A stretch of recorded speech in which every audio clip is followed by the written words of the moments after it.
Le citrus greening ou HLB est une maladie bactérienne des agrumes transmise par un insecte, le psylle asiatique. Aujourd'hui, tous les acteurs du monde agricole se mobilisent pour relancer une filière qui connaît une crise sanitaire grave. Je suis gérant d'une exploitation agricole qui a deux activités principales. Une partie pépinière, donc production de plants fruitiers, et une partie production de fruits. Nous produisons notamment ce qu'on appelle la pitaya. Nous avons des manguiers ainsi que des agrumes. Alors, en ce qui concerne, je dirais, les citrus, donc les agrumes en général, il y a une nouvelle problématique, à savoir le greening. Le greening qui est une maladie qui est véhiculée par le psylle des agrumes. Et aujourd'hui, c'est un sacré coup pour toute l'agrumiculture à la Martinique.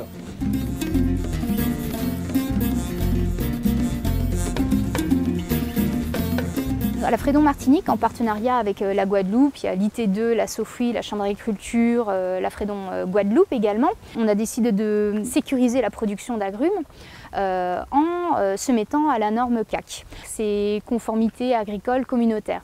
C'est pour s'assurer que les plants qu'on vend, les greffons qu'on vend, sont conformes au niveau de la variété. Ensuite, c'est la qualité aussi sanitaire et puis aussi dans un bon état physiologique.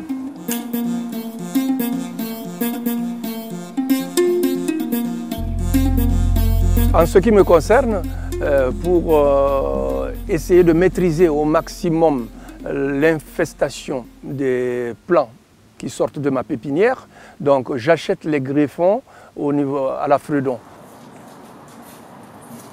En 2012, on a hérité du parc à bois du CIRAD. Donc un parc à bois, c'est une collection d'agrumes. Donc il y a une quarantaine de variétés qui sont élevées dans des pots, dans des serres insectes-proof, donc ça ne laisse pas le passage aux insectes, et sont indemnes des principales maladies, c'est Tristeza, et puis la assez récente, c'est HLB, chancre citrique également.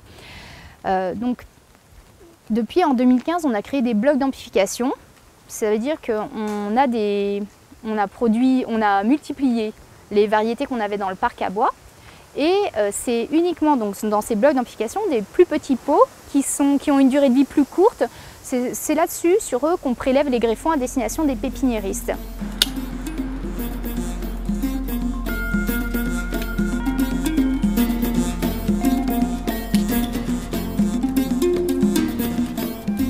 Pour ce qui est du porte-greffe, ce sont des graines que j'achète à l'INRA en Corse et qui arrivent ici certifiées, identifiées et tout, et qui ont un suivi dans le temps jusqu'à la sortie de la plante chez moi.